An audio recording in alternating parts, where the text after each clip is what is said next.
beautiful soul. My name is Samantha, if we've never met before, and I want to welcome you here to my mystically minded online community. Feel free to join and subscribe if you also want to become a member of the family. Today's video is a little bit unusual. I'm not wearing any makeup just in case I get a little bit emotional, but it's something that I really feel I need to share. It's been not just weighing on me the last 3 weeks to make this video, it's actually been the last 3 years. And I want to just assure you this video isn't about me, dumping all my feelings on you. This is a video that I hope to just share a little bit of my story, share the messages and insights that have come through from spirit, and I also want it to feel like an embrace, like a warm hug if you are also someone who is grieving or is expecting the loss of their pet, their loved one, their familiar, because it's just a big part of my story, and I have so many things that I really want to share. And as much as I don't really want to make this video, it's very hard being vulnerable and sharing these really deep parts of you with the world. I also know that even if this just video helps one person who's going through a hard time, if it just makes one person realize that their loved one in spirit, their familiar, their pet, their fur baby, fin, feathered or fur, is still with them in spirit, even though they're physically transitioned to spirit, that they're never going to leave you. If one person can get that message or feel a bit more just at peace, then I feel like I've done my job. So as hard as it is to share, I know that I really want to. And I finally feel like now, 3 weeks ago, this week was 3 weeks since my two boys, Angus and Hunter, my big fur babies, passed away. They passed away on the exact same day. They're brothers, and so they entered the world on a Scorpio sun. They're Scorpios, and they passed on the Scorpio full moon and eclipse. And spirit kept on showing me the Ouroboros, so the snake eating its tail, or the infinity symbol, and I very much felt that their passing was very karmic, because they both went, they were 9.5, they were turning 10 this year in Scorpio season. So Angus and Hunter, they both went downhill on the exact same day, and it's very surreal really, but I'm here 3 weeks later, and I want to share what really is 3 years and onwards of messages for you. One of the first things that I really want to say to you, if you're watching this and you also are feeling grief, or you have recently lost or are in the process of losing, there is an eagle outside my window as I'm speaking. Not only was there just an eagle outside my window as I was just about to start speaking, but it is 11:11. Can you see? So as I was trying to say, I just want you to know, if you are grieving, going through grief, or going through a time where you are losing someone and this theme is around you, I want you to know you're not alone. I'm sending you so much love, and there's so many people you can reach out to for support, because grieving really is, in my opinion, the heaviest and hardest emotion and energy to feel and to move through. But just like all emotions, it is something that we can move through. Some layers of grief, and that's why I'm just specifically talking about losing our pets. I know that our animals can be pillars, but I have friends that have lost their partner. I have a friend who's lost her child, and I don't ever want to come across like I know and I've grieved that, because I haven't. I've only grieved what I've grieved, and I just want to share what I can share. So grieving really is something that we need to feel, to move through. As scary as that sounds, sometimes we're not ready to feel the full capacity of our grief because it's too scary. And of course, when we lay it in mental health issues on top of that, when we're already struggling, grief can be unbearable. But grief is the sort of energy, remember, emotions are energy. Emotion, energy in motion. An emotion comes through you. It's like a wave. That's why water, the element of water, is so intrinsically linked and symbolized as emotion. You think of a water sign, you think of emotion, because really that's what emotions are. They roll through us. So I would equate grief to like a tidal wave or a tsunami, that when it comes, it doesn't lap on the shore. It blasts through our bodies and it really shakes us to our core. Grief really centers around our heart energy center. And, you know, I think, you know, when you felt this grief, it feels like your heart is just being simultaneously run through a washing machine with knives going through it. You know, it's wrenching, it's gripping, it's raw, it's gnarly. And that's why, you know, when we look at, say, goddesses, you guys know I'm pagan and a spiritualist, and I'm wearing today my necklace in dedication to the Cailleach, the Scottish deity goddess, the crone. You know, that's why we have these goddesses and faces of the divine that symbolize so much darkness. Darkness, not just, you know, it's not bad. Darkness is the depths of our souls. You know, we are deep creatures, and when we feel an energy and emotion like grief, you know, there is a truth that comes out of us, I feel. Grief, and I'll talk about death in a second, but grief in itself really brings us to our knees, because it can become so hard to move forward when we're feeling this grief. And so the goddesses that help us with this darkness help us with all facets. They're not just the Freyas and the ones of the light and the sunshine and empowerment.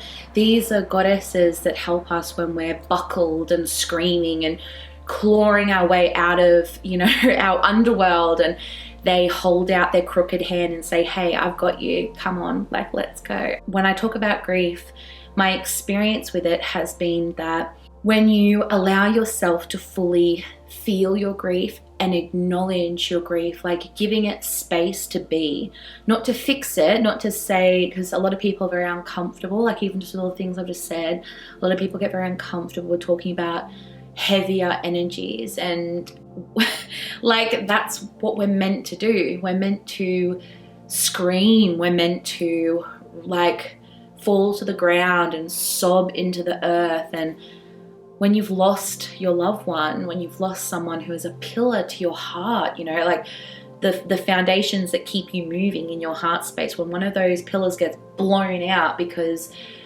your loved one has passed away, like, why would you want to pretend everything's okay? It's not okay. And it's okay to not be okay.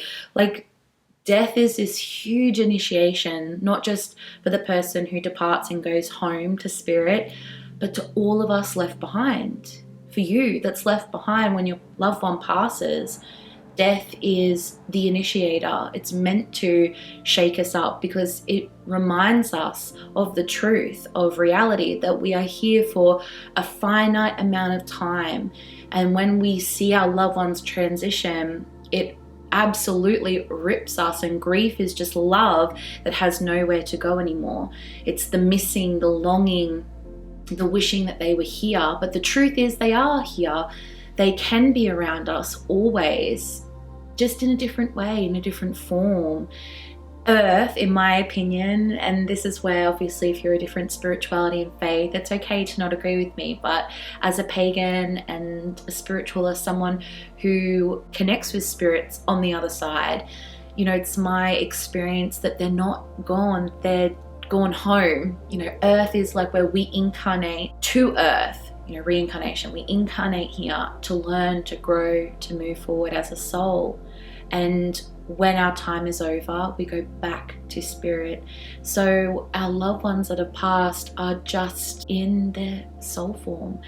One of the ways we can honor our feelings and hold space for grief, like I said, is feeling them, crying, screaming, releasing. Going to the beach and the ocean is so soothing. One of the things that I do always whenever I'm dealing with grief is writing a letter. When my grandmother passed away, I wrote her this letter just saying everything that I wish that I could have said, telling her that I can't believe she's not going to meet my children, meet my husband, see me walk down the aisle. She was like my second mum to me. She's my mother's mum, and I just could not imagine my life without her. All of those feelings that we keep gnawing inside of us, even sometimes it has to be anger.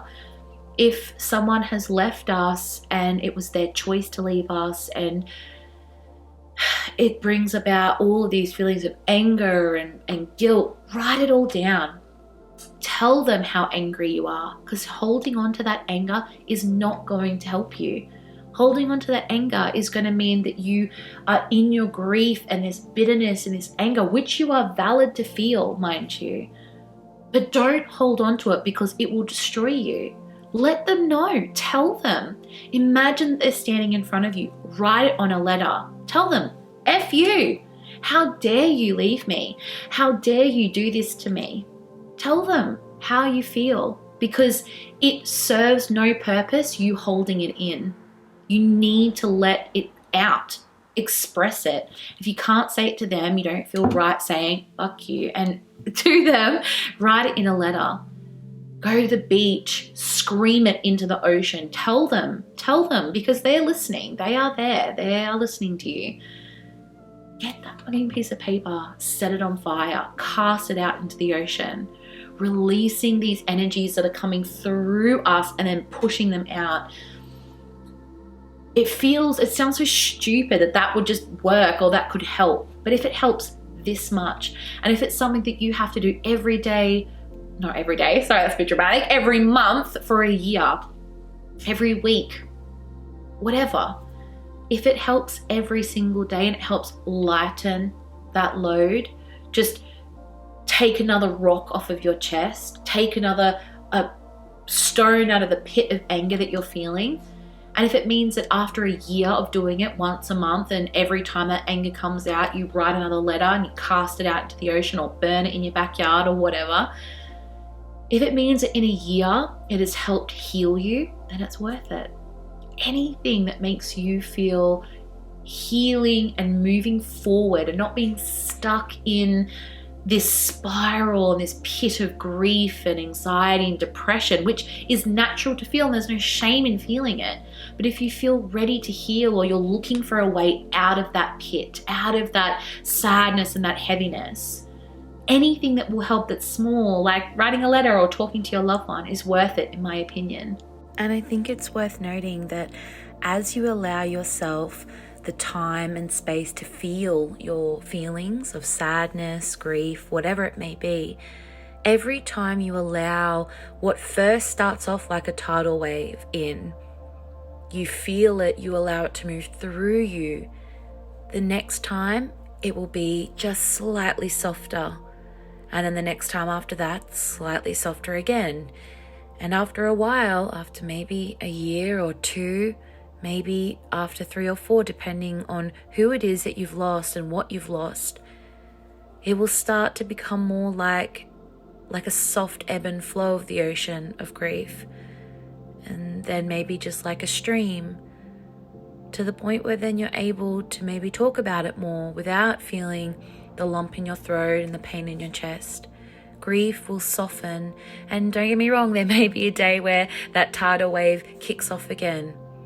But in my experience, stopping ourselves from feeling the grief is where a lot of the prolonging of this feeling happens. I'm going to now share some messages that I feel Spirit really wants us to be aware of when it comes to, grieving and our loved ones crossing over to the other side. Have this beautiful image whenever anybody passes away. We have this image of heaven gates open and they get lifted up into the heavens. But I think in reality it's a lot less dramatic than that.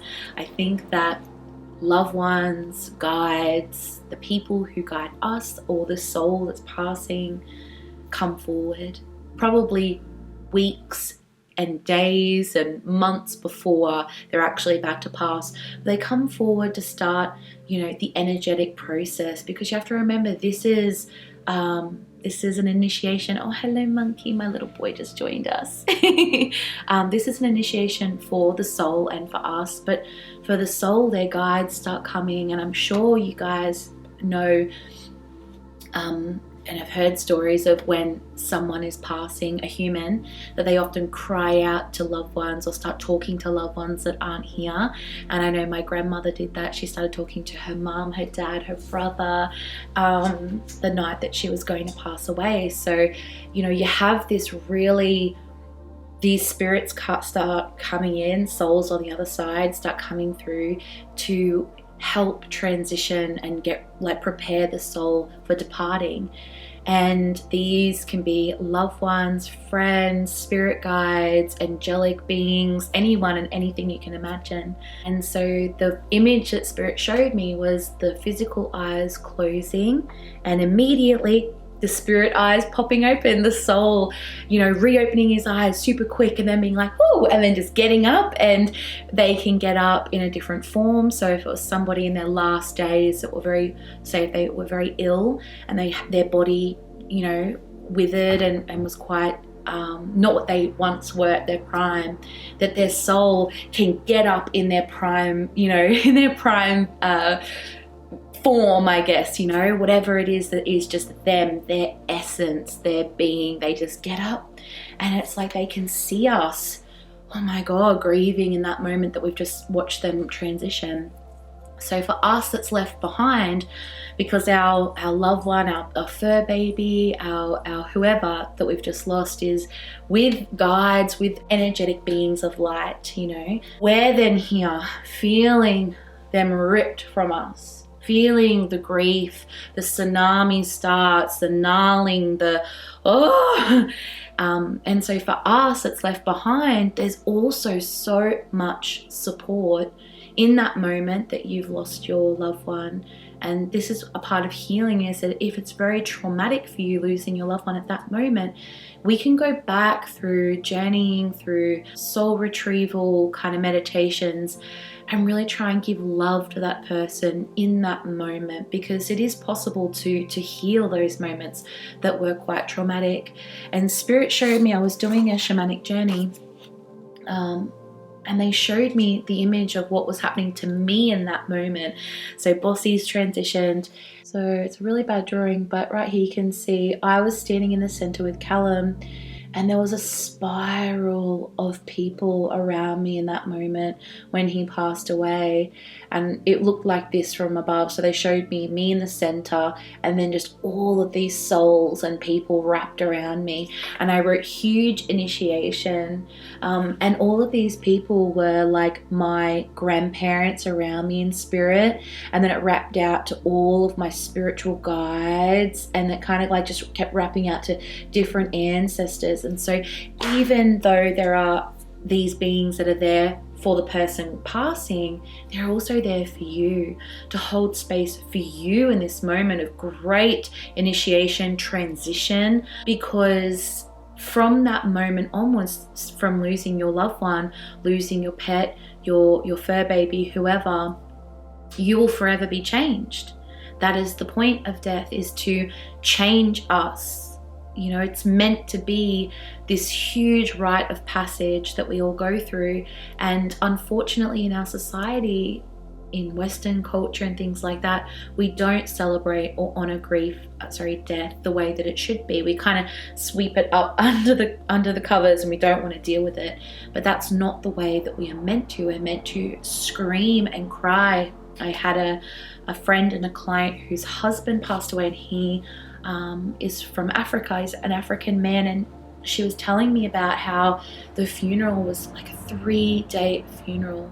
And the first day was just everyone getting together and mourning, screaming, stomping, moving their bodies. And then the next 2 days after that, after this big day of heavy shifting, because again, energy is coming in, this grief tidal wave.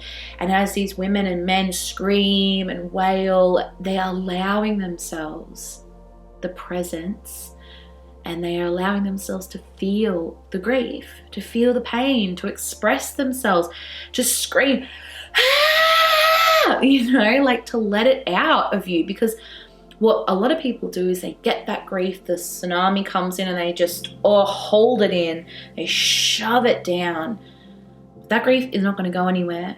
20 years time, you can be faced with that, you know, feeling it again, you'll feel it just as raw as you did, because we haven't moved through it. And so she said then after, on day 2 and 3 of the grieving, they all partied. It was like this celebration of life. And that truly is what, and I mean, there's so many different cultures all over the world that celebrate death and really do honor the rite of passage that it is. That's like one of the little things I wanted to share with you, is if you are or have lost someone, just to start reframing and just imagining that last moment, if it is quite a traumatic moment, that all your loved one and fur baby did was just reopen their eyes and probably run around you or jump up on you, because they are with you always. This kind of brings me into the next part of what I want to say, is that when we lose someone in spirit, there's often messages that are coming through from them, but also from our guides and people who are trying to reassure us that everything's okay. And I think just being open to the subtlety of the signs from spirit. I have a podcast episode called Signs from Spirit on my podcast that I run with my best friend, Ella. So the podcast is called Guided by Gaia, so go and check that out. You can hear the two of us talking about signs from spirit. But being really open is important, because it really is just having a different language and a different communication with your loved one. Where before you could pick up the phone, now it's through signs and symbols and feelings. It's a lot more embodied, like what do you hear, what do you see, what do you feel, and trusting your instincts and your intuition that when they are around you, they're around you. It's also important to remember that grief can really block off the senses of feeling your loved one. I had this conversation literally last week with a friend who lost their mum, and she was saying, I haven't felt my mum. And I said, well, have you dealt with your grief? And she said, no. And she started welling up. I was like, well, this is kind of what can happen. Grief can be like a blanket, like a heavy, weighted blanket that comes around us that really stops us from being able to feel all of our loved one's spirit. Because if we haven't dealt with the grief, feeling our loved one's spirit can be too triggering, it can be too painful, and they're never going to push us unless we're willing or we're ready to experience it or to feel it. They might be sending signs like butterflies and songs on the radio, but you may not be feeling their energy because it's not good for you. So it's something that we're each on our own journey. Some of the little things that have happened since Angus and Hunter passed away, for example, I created a small little locket and it has a jar with their ashes in it, so I can wear it if I'm ever feeling like I want them with me, even though they are with me in spirit. But I was taking photos of it in the garden, and I was getting quite upset because I was cleaning my studio down here because they spent their last night in the studio, and I really needed to, get rid of all the dog hair and all those sorts of things. And so I was upset, and I was bending down, and as I stood up, there was a giant rainbow in the sky, and it was right in front of me as I stood up, and there was no rain. There was only just clouds, but it was right in front of me, and it disappeared. I sat there watching it for 5 minutes and it disappeared. Just these beautiful little synchronicities, these beautiful little signs. I've been seeing eagles every day the last week, leading into getting back into content creation and coming back into feeling like myself again. These 2 eagles keep dancing through the sky. So maybe you need to open your mind and let go of any preconceived ideas of what your loved one should be doing, how they should be coming through, and open yourself to how they are coming through to you. Are they coming through a song or through a feeling?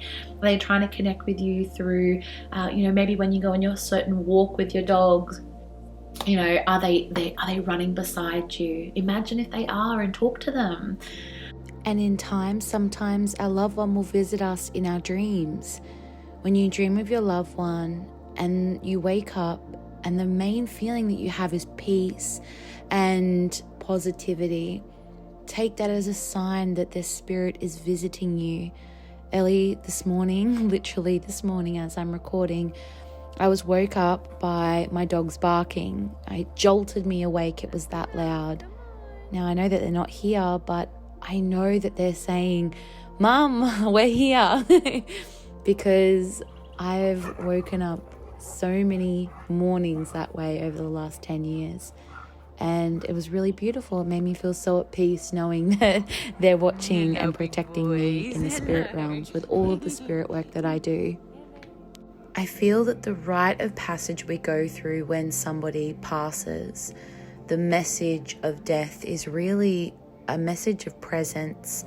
Angus, one of my dogs, was unwell for about 12 months, and it gave me severe anxiety, and looking ahead in the future was too painful and traumatic. And so he really taught me this really valuable lesson.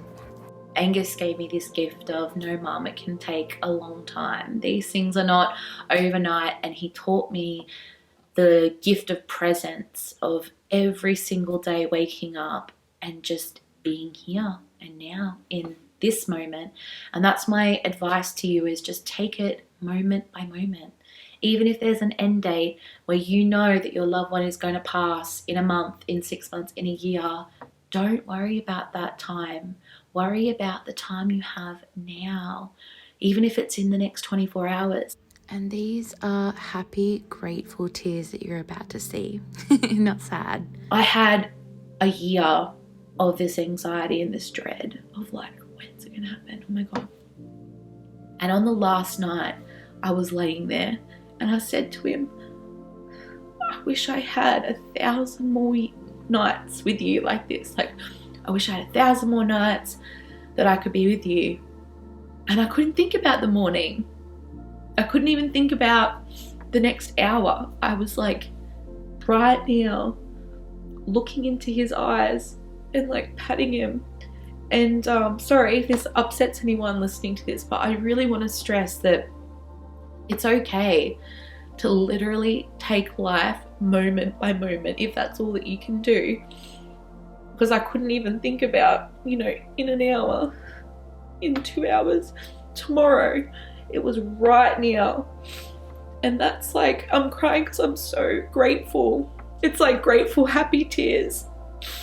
I'm so grateful that I was able to learn and that lesson from Angus, that I am, and Hunter, but it was mainly Angus over the 12 months I was preparing for him to pass, that it's okay to just be here and now and to not worry about 6 months.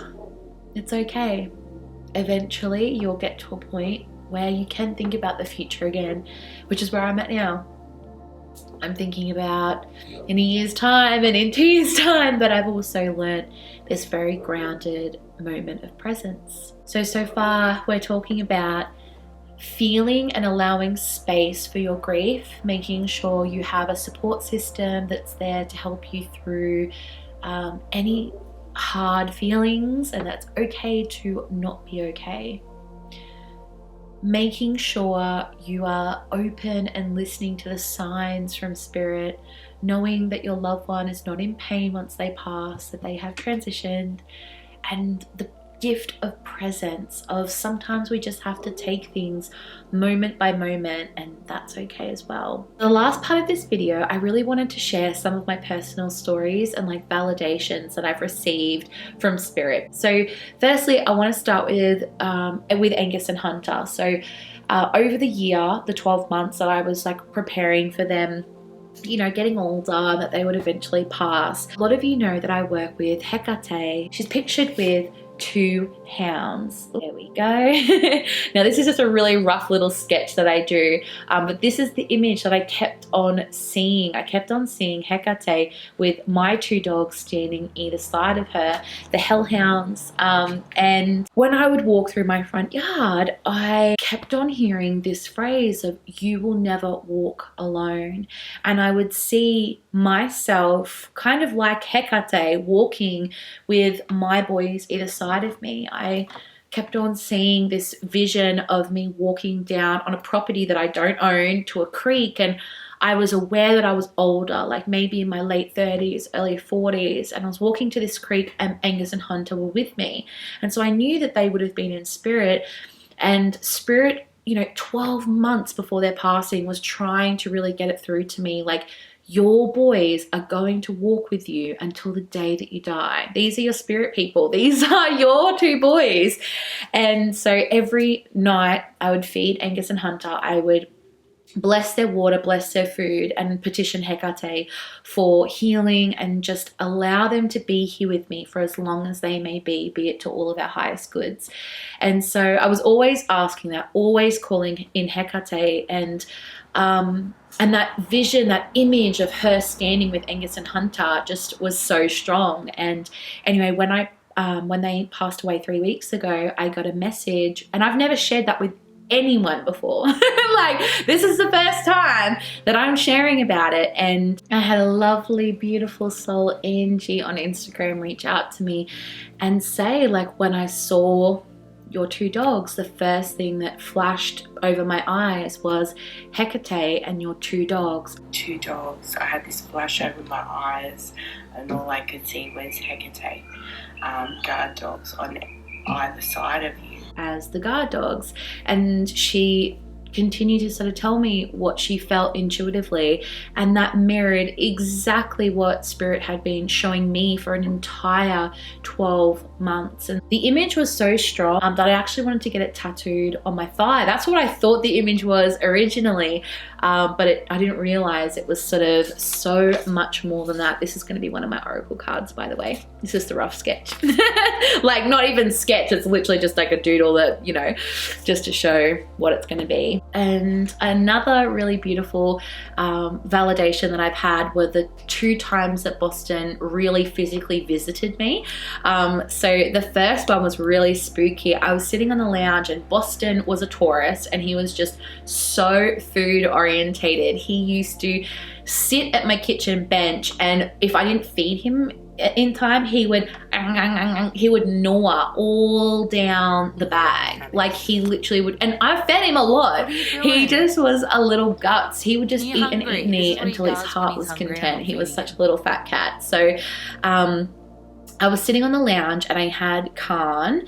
He was on my lap, and I heard rustling behind me, and I assumed it was Meowsy kind of jumping up on the bench, and because I kind of heard her jump and walk, and then heard this rustling noise, and Khan's eyes, like, he saw what I assumed was her. His eyes went to like huge, big, dilated pupils, and he like bushed out his tail, and he's looking like this, and like skulking real low, and then he like went like this, you know, he's like looking up on the bench behind me, because my lounge is like, the bench is right behind me.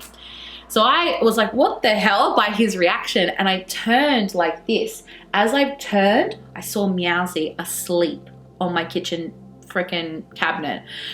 So then I was like, oh my God, there's an axe murderer behind me. I'm about to die. So I like launched off the bed, and I'm off the lounge. I'm like looking like, oh my God, oh my God, oh my God. And I went around the corner. No one was there, but the bread, my bread had been untied, like pulled up, untied, opened, and all the bread had fallen on the ground. And I was like, what in the fuck? And of course it could have been a spirit, but more than anything, I felt like it was Boston. Because I thought that I heard Meowsy jump up on the bench. So that was one of the times that he had visited. And then another time, I have 2 ragdolls, Wolf and Bear, and I was doing a meditation and a bit of a journey one night at like 1 a.m. and I was really, really upset. Not upset, like shifting a lot of energy. So I was crying and just having a moment, as you do when you do these like big spiritual healing works. And I remember seeing Wolfie like walk up and rub up against my leg, big fluffy ragdoll tail. And I bent down to pat him like immediately after he rubbed up against my leg, and he wasn't there. And so I've like just, you know, ducked my head down and he wasn't there. And I was so confused. This happened within 2 seconds. And I stood up and I'm looking around. I went into the bedroom and Wolf, Bear, Meowsy and Khan, all of them were sound asleep. And so it was Boston, you know, so that's something that I can 100% confirm, because I saw this white cat out of the corner of my eye. I felt him rub up against my leg so much. I was like, oh, hello, Wolfie. And he wasn't there. So, you know, think about, like, if you also were like deeply in connection with your psychic senses, that you may, like, it's only these flashes. That's happened twice in the 3 years. You know, I can feel him here and there, but this physical manifestation and these validations that happen, they are very rare. And if you're not open to receiving them, imagine how easy that would have been me to be like, oh, that was nothing. Or, oh, maybe the bread fell out, or, oh, I don't know. You know, you really have to open yourself up to, I guess it's that, if you believe you receive, because we all are receiving. It's just, if you don't believe it, you're going to fob it off and justify it and explain it away. So I do think it is very important to open yourself up to believing in these signs and receiving these validations, because it will make you feel a lot better. That's what spirit is for. And I'm very passionate about, you know, our psychic work and being a healer or a medium, because I think that mediums and spiritual people fulfill the role of what seers and shamans and medicine people did in our ancestral tribes and ancient humanity. We've always had spirit walkers and people who connected and shifted into the spirit realms and did spiritual healing. That's just like our DNA as humans, and for some reason we lost it, or we gave it to priests and people of the cloth and holy people, but I don't feel that they really assist us the way that, I don't know, I feel like if the church and priests and Christianity and all these, you know, Abrahamic religions, if they were doing the job properly, if it was something that appealed to everyone, we would all be Christian, and we're not. So many of us have left these Abrahamic religions and these very structured organizations because it didn't feel right for us, and the ideology, the passed down dogma was not right for us, and we're returning back to our authentic self. And that's why, like, what I believe I'm here to do, or what I love to do, is just share my experiences and hope to offer a little bit of peace and a little bit of faith back in people's lives. I hope this video, even though I know it's long, I hope it has offered you, I don't know, peace, a warm hug, because I am sending you so much love. Genuinely, from the bottom of my soul, feeling grief is the hardest thing, and I've been putting off doing this video. Like I said, I filmed a video version of this like 3 years ago when I lost Bossy. My video today is about dealing with grief, but it really was more me telling my story, and I was just getting upset about the whole thing, and it just wasn't necessary. I stand here now like the healed version of back then. And, you know, I always want you to take away from this that your loved one, whether they are feather, fin, or fur, or scales, or whether it is your loved one, as in your human loved one, a grandparent, a parent, a sibling, a friend, a child, whoever it is that you've lost, that they are never, ever, ever gone. They are always with you, and you can always talk to them. There are beautiful ways of creating altar spaces and offerings for them, talking to them throughout your day. They are alive. They are where we, like, they are at home. They are at peace. And the words that have been coming through for me lately from Spirit is, the best is yet to come. And I feel that for all of us watching this video, that even though grief is really hard, the best is yet to come. There is a new chapter starting for you, and just honor yourself, honor your feelings in the moment that you're in right now. Whether you need to write a letter and burn it, release your feelings, you're always supported and you're never walking alone. The best is yet to come. Sending you many blessings. You can journey with me further in my Patreon community space. Join my community if you want. There's many offerings, and I create weekly videos in there, so you can keep up to touch, like keep up to date with me a lot more close and personal. Okay. Thank you for being here. Love you.